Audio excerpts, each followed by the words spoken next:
Hello, everyone, and welcome to episode 109 of the History Hotline. My name is Deanna Lincook, and as always, I'll be your host today. Today's episode is going to be about the 1900 Pan African Conference, and it included individuals such as John Richard Archer, who was born on the 8th of June 1863. And was known as a British politician and political activist, and for being elected the mayor of Battersea in 1913. Now we're going to go into his life next week and look at, how he became mayor and maybe his upbringing and things of that nature. But this week we're going to be looking at the Pan-African Conference, with which he had some influence and was part of. I initially thought of doing the episode on John Archer first and then the episode on the Pan-African Conference, but I really wanted to contextualise John Archer's life within this kind of period whereby there were a handful of black activists concerned with political rights in the empire, all working within Britain in this context, actually, for the rights of black people all over the world. I really wanted to make sure it was understood that, he wasn't just kind of working in isolation, and that there actually were a lot of people working for the rights of black people and putting on things like a Pan-African Conference as early as 1900. And I'm going to speak a little bit about Pan-Africanism as well today, and think about some of the people that gave papers at the conference and that spoke, and what they spoke about, and how they were bringing these ideas of liberation all together to Britain, but for a kind of global cause.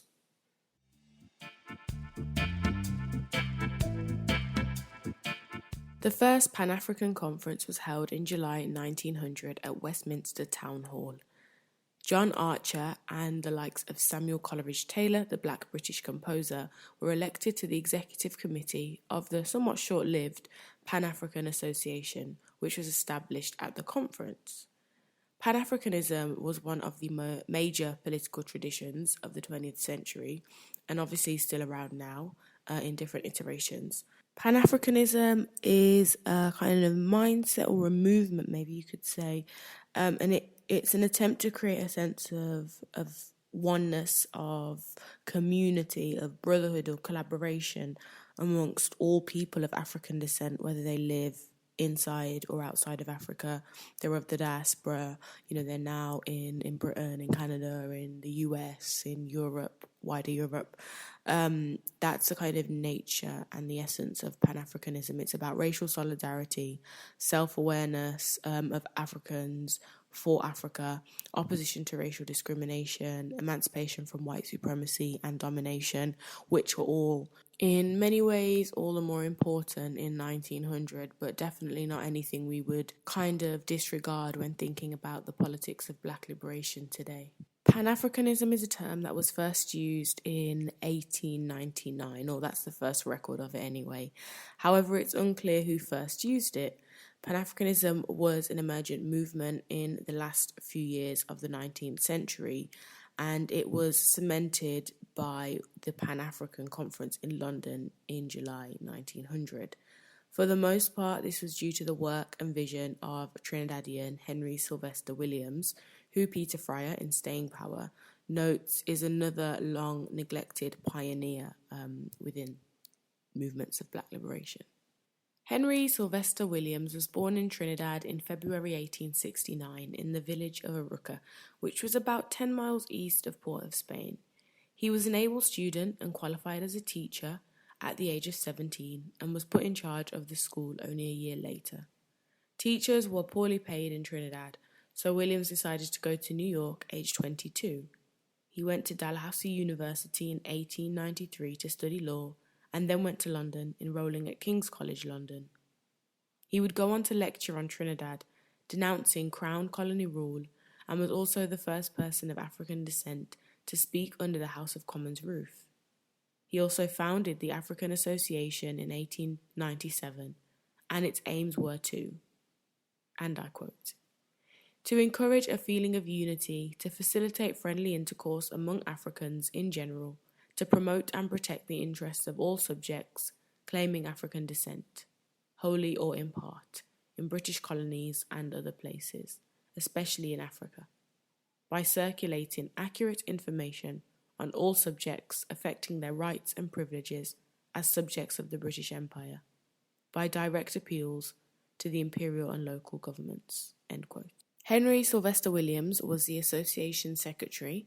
The president was Reverend Henry Mason Joseph, who was Antiguan, and the treasurer was Mrs. Evie Kinloch, who was an African woman from Natal, which is a province in South Africa that has a whole long history within itself that we could go into, but I would need to do more reading and it would need to be a whole other episode, which it will be one day.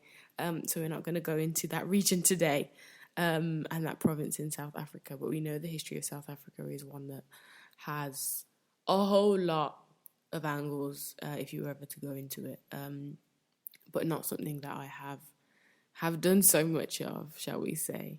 But I think that kind of leadership, those few roles that we've just mentioned, and the original countries that those people are from, highlights the breadth of individuals that made up leadership within the organisation, coming from Africa and the Caribbean.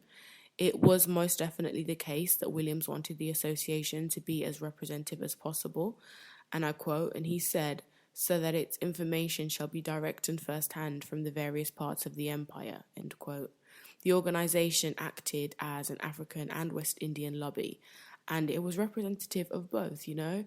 I find that sometimes we have very overarching labels, like even on a city level, Afro-Caribbean society at universities, that tends to be very much unbalanced in its representation of different countries when it comes to Africa and the Caribbean, lumping them together. But I would say it was very much the case within this movement that there was actually a good span. And the Caribbean people weren't just from Jamaica, you know. I've just mentioned there, Trinidad, St. Lucia, and Antigua, it was most definitely the case that regions were well represented to ensure that the information coming to Britain about these countries was actually accurate and first-hand information of what people were actually struggling with, or the political landscape or the social landscape, or what was happening economically in each of these places was actually accurate and coming from people that were actually impacted, not just the diaspora, which is something I think we're guilty of today, speaking for people that may be, quote-unquote, back home or back in the Caribbean, back in Africa, as opposed to allowing them to kind of speak for themselves, if that makes sense. Williams conceived this idea of having a world conference for Black people in 1898, and a call for such conference was issued. The conference wouldn't actually take place till 1900, as we've mentioned, but the vision was very clear early on from Williams. One of the people that gave financial help to the conference was a figure in Britain's very small Indian community at the time, the ex-MP Dababai Naoroji, as he felt there were similarities between the work for Indian people that he was trying to do and what Williams was doing for African people. It was the first instance, or the first recorded instance, of Afro-Asian solidarity in Britain, of the kind of practical help from Asian people to African people.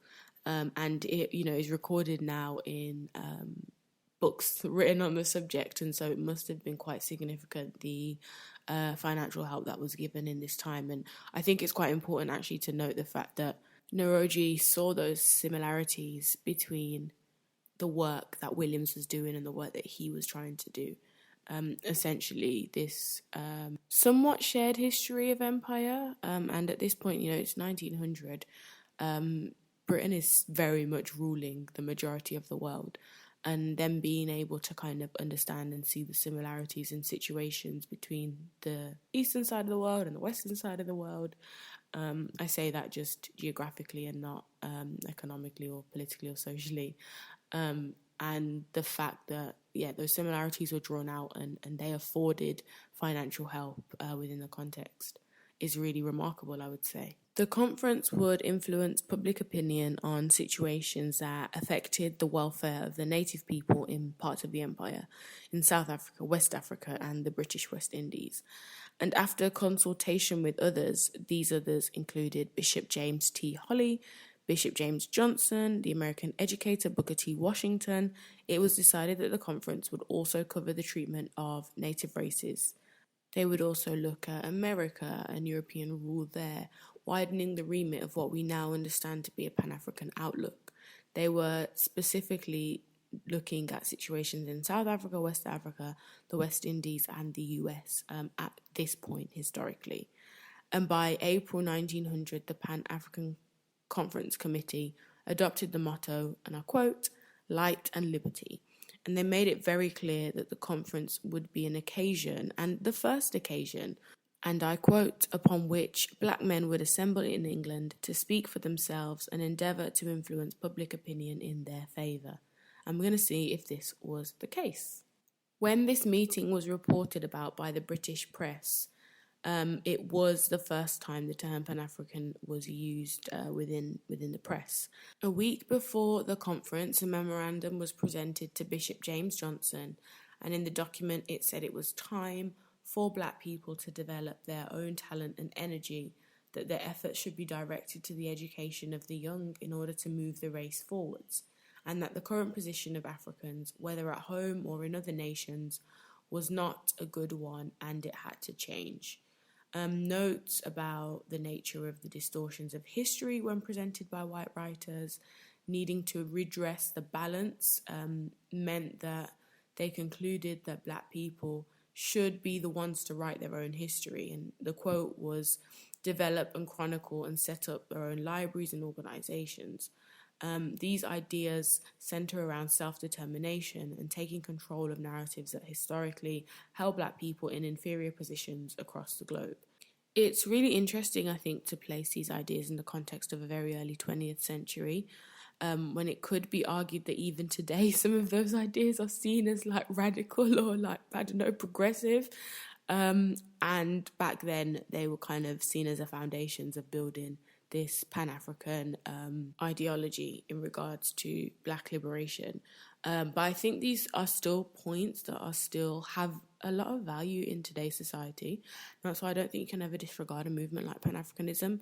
I don't think it's a movement that's over. I wouldn't say it's had an end, even though some of the organisations that centred themselves on the Pan-African tradition ended, and things like the conference don't happen in the way that they did.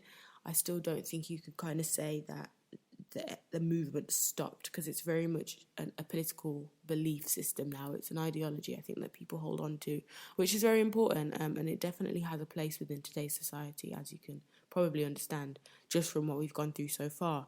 And I'm going to go through some of the papers that people gave, and it's quite a long list, but I was going to pick out a few, but I just found them all to be really interesting, so I kind of went with the majority of them.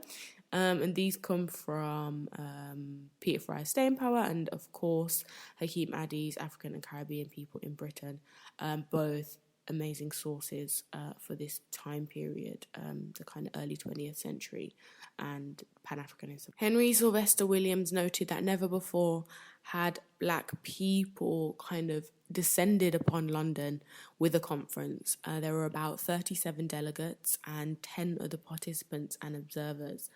And I'm going to list some of the papers that were given at the conference. Some of them I'll run through really quickly, and some of them I'll give a little bit more information. But Bishop Alexander Walters, who was leader of the African Methodist Episcopal Zion Church of the United States, president for the National Afro-American Council, opened the conference with the trials and tribulations of the coloured race in America. They're clearly bringing in the religious perspective as well as an African-American perspective from America.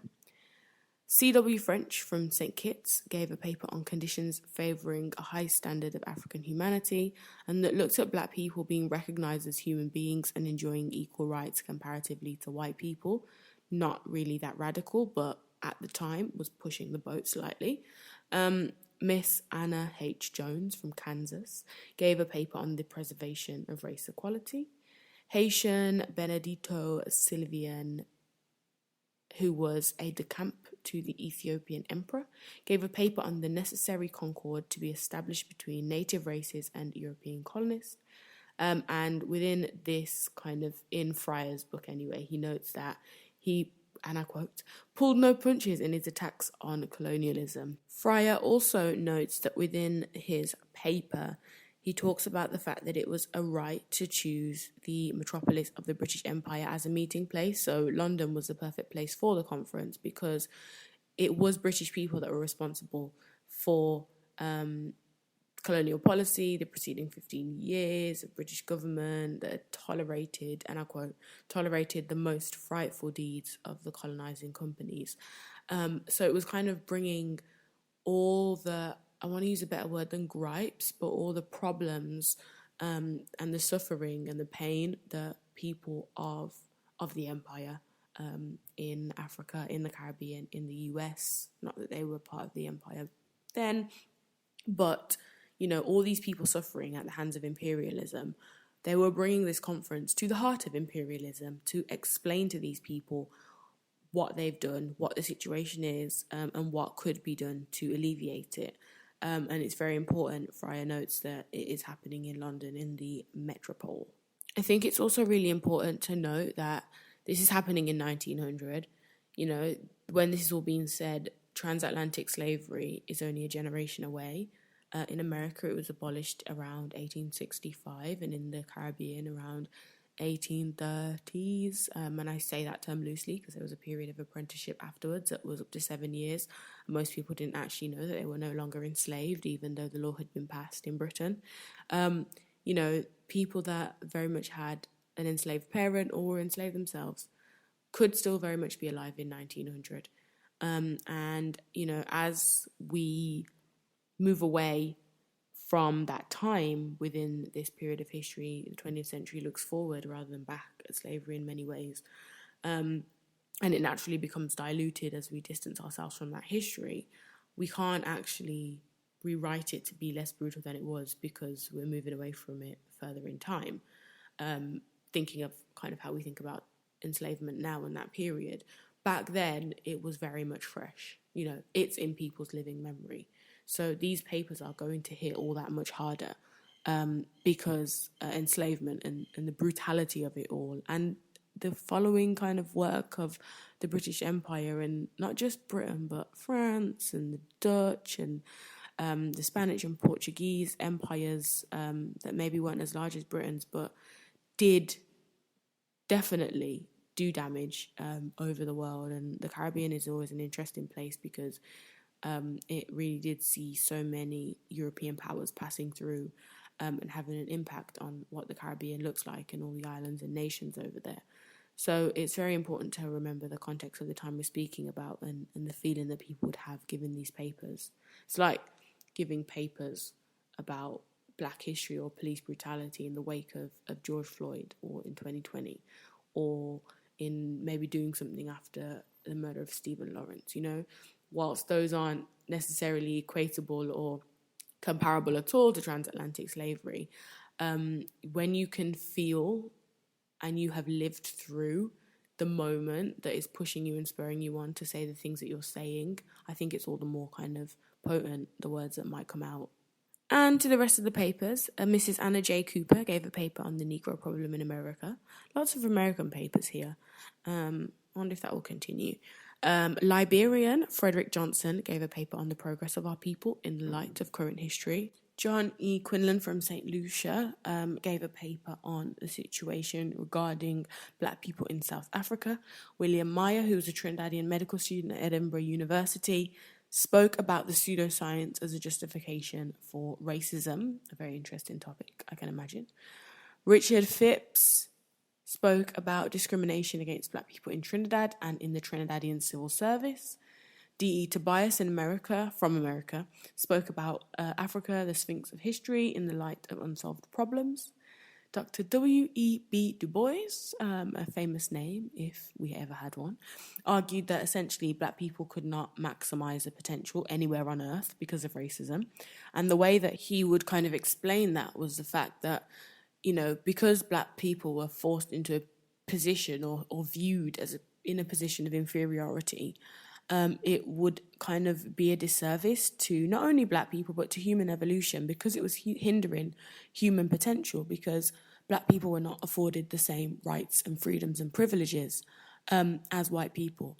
And this would lead to them essentially not being able to reach their full potential. They were being capped, and that was a disservice not only to black people but to human potential. Why, in a wider sense, this idea that, well, how do we know that that black person couldn't have found a cure for cancer, or figured out how to get to space, or discovered GPS, which they did.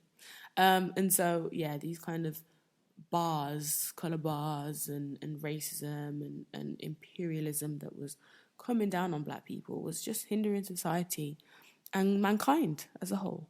The Reverend Henry Smith, who lived in London, spoke up against colorism, and this idea that we shouldn't let differences in shade of colour of black people interfere with anti-racist movements, because it was not going to lead to any kind of progress for black people as a whole.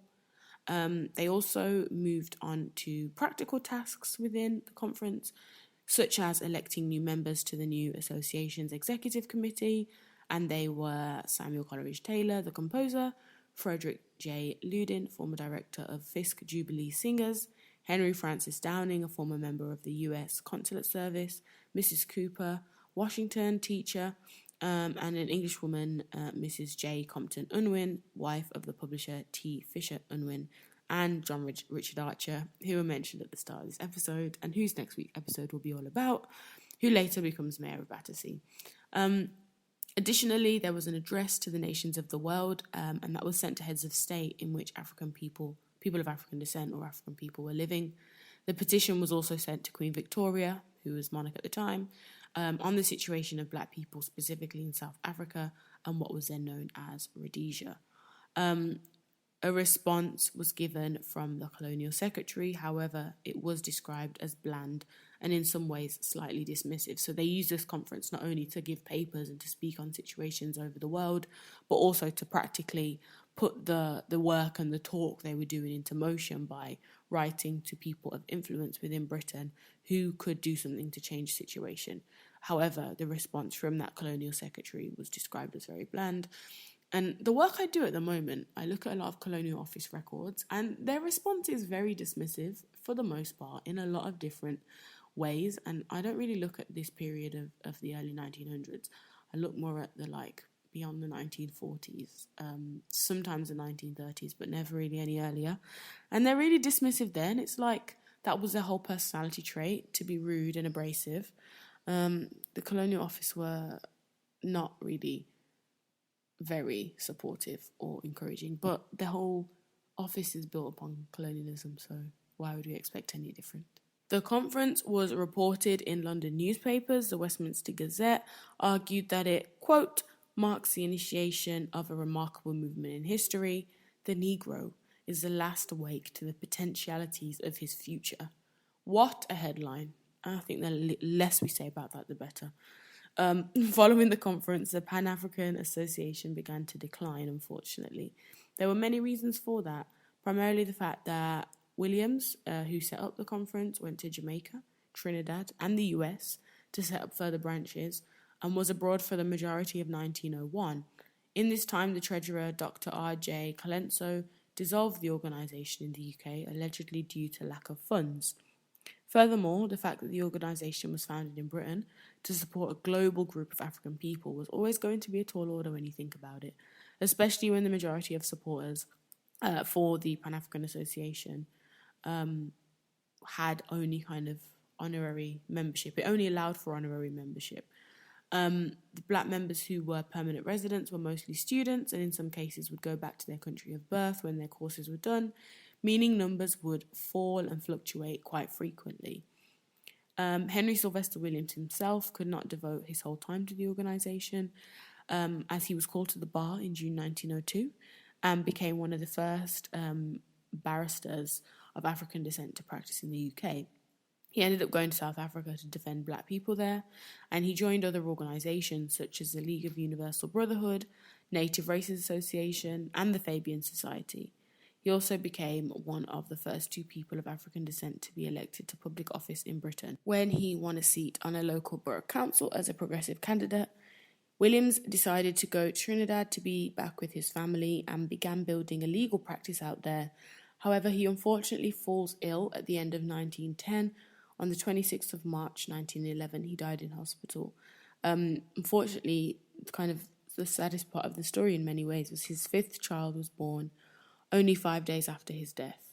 And it seems that the organisation, the association that a lot of the work was done through for the Pan-African Conference kind of dies with Sylvester Williams.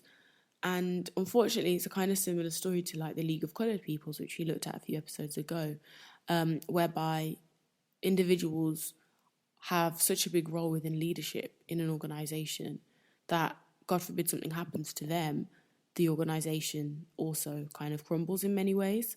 But, you know, the Pan-African Conference was something that can't be forgotten. The legacy was very clear and very strong. It brought together so many different people of the African diaspora all over, from all over the world to Britain, and it served its purpose in allowing Black people a space to discuss the situations that they found themselves in globally and what could be done to alleviate them from these situations. Thank you so much for listening to today's episode. That is all we have time for. But I do hope you have a wonderful week and tune in next week for an episode on John Archer. Thank you for listening. Goodbye. Thank you for listening to this week's episode of the History Hotline. To continue the conversation, follow us on social media at the History Hotline on Instagram and at the History HL on Twitter. The History Hotline is hosted by Deanna Lynn Cook. Research is done by Zakia Riaz.